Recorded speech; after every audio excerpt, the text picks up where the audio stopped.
Hello, my name is George Verbena. I'm an astrologer and I work with asteroids in fixed stars. So in this video I answer the question, what is an asteroid? An asteroid is a fragment of a planet, which is a fragment of a soul, represents shadow work in your natal chart, represents a repressed archetype of a collective. Now think about it like this. This realm is structured unconsciously into archetypes. You have the main archetypes, you have Zeus, Jupiter, you have Aries, Mars, you have Aphrodite, Venus, you have Hermes, Thoth, which is Mercury, you have Uranus, you have Neptune, you have Pluto, you have all these archetype planets. But there's more archetypes than this, of course, This realm is vast. So asteroids have been assigned to optional archetypes, subcategories. For example, Lilith, what I mainly work with. I don't work with an asteroid, but I work with a hypothetical object. Lilith is an exile. It's the archetype of a witch. It's also represented by the asteroids Hecate and Persephone.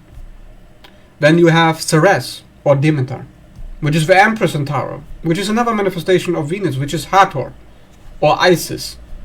Then you have Isis as an asteroid, which is the Divine Mother archetype, represent Cancer of the Moon. Then you have Artemis, goddess of a hunt, so a huntress. If you have a huntress somewhere in your chart, maybe prominent on your Moon, Sun, Ascendant, you are a hunter. If you have Hecate somewhere in your chart prominent, you are an advisor. You are a crone.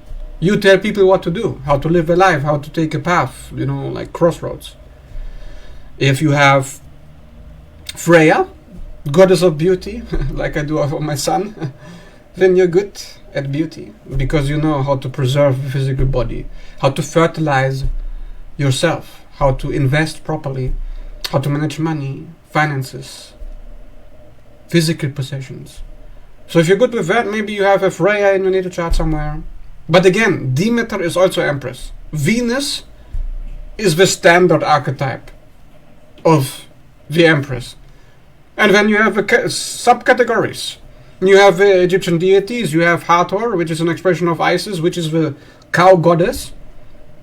And you also have this as an asteroid. You have all kinds of asteroids for all kinds of gods and goddesses. My goodness, you have Juno, which is the wife of Zeus, Jupiter.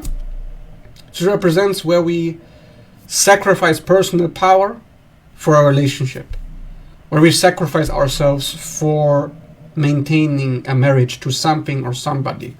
Could also be a career, could even be an object like physical. Then we have also things like the masculine dark archetypes. Pholus, Nessus, the Centaurs, Chiron.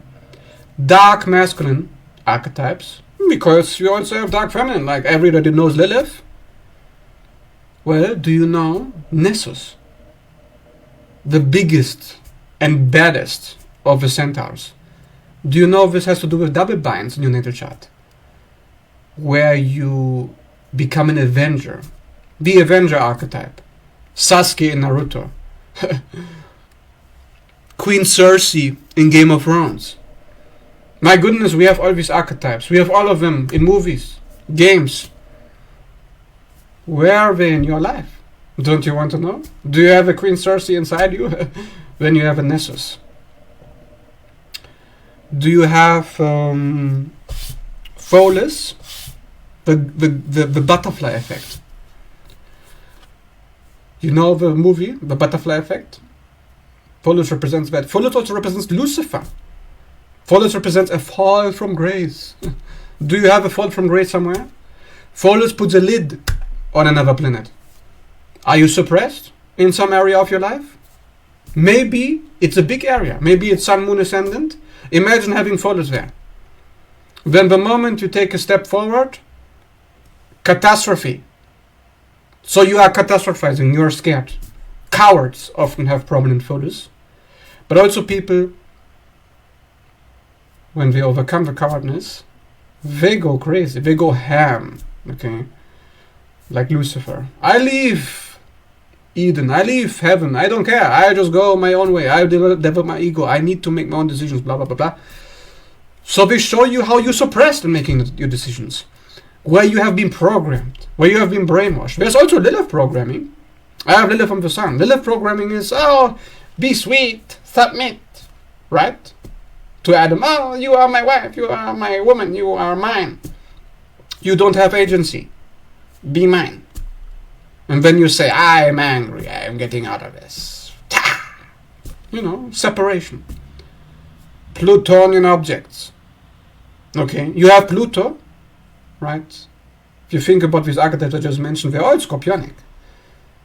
Because they're all part of a Kuiper belt, or they're part of Plutonian themes. They're emissaries of Pluto. Pluto says, oh, I need to time out.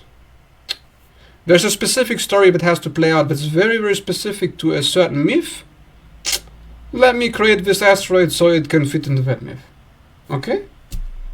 So you can identify what myth, like history repeats itself, plays itself out for you.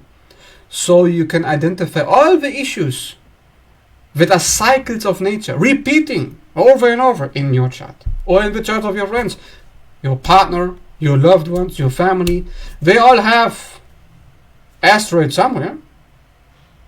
That means they have a myth playing out in their life.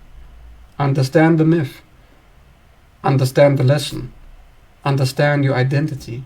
What you're supposed to do about it. Astrology gives answers to all of that shit. So that's the point of asteroids. We are supposed to fulfill a story.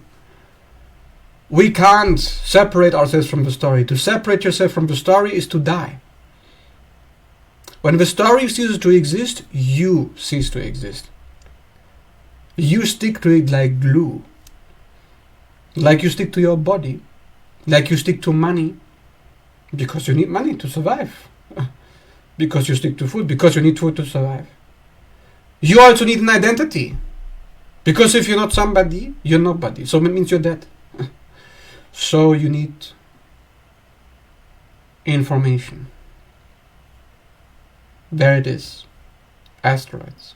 Give us the answers.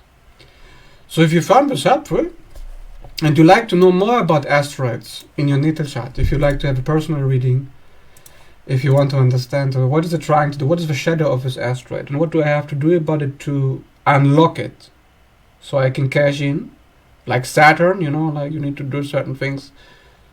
Everything requires actions to play out successfully, because everything has a shadow, and you don't want to fall into the shadow. You don't want to be like, oh, I don't know what to do, and then you do the wrong thing, so you have to suffer, and then because you suffer over and over again, you learn. Who wants that? Nobody. So it all can be avoided if you just learn through astrology. You can message me on Facebook for a reading. You can check out my channel for other videos. I have certain videos on some of the asteroids, including Pholus, Nessus, Lilith. And I go into great detail. Because if you have an asteroid somewhere, it takes a long time to fully integrate and understand what it's about. That's why I spend between 30 to 60 minutes on a video for one asteroid. This isn't a small thing. Yes, it's a small thing physically. But not if you have it in a prominent position, in a conjunction. If you have it somewhere like floating around, if there's no conjunction, no aspects, please ignore it. Well, you don't have to, no. But really, if you have 0 conjunctions with an asteroid, 0 aspects, it will not be relevant for you. But if you do have conjunctions, especially, not only going to be relevant, it's going to be in your face. It's going to be your main thing. It's going to be unavoidable. So you work with conjunctions. You work with asteroids the same way you work with fixed stars. Except instead of a 3-degree orbit, you have a 10-degree orbit. According to Dimitra George, that is what you should use.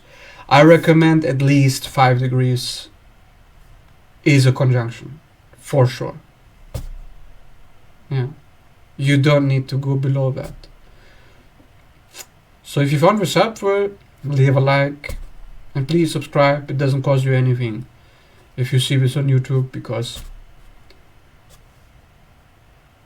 it helps me to help you. So see you in the next video, and thanks for watching.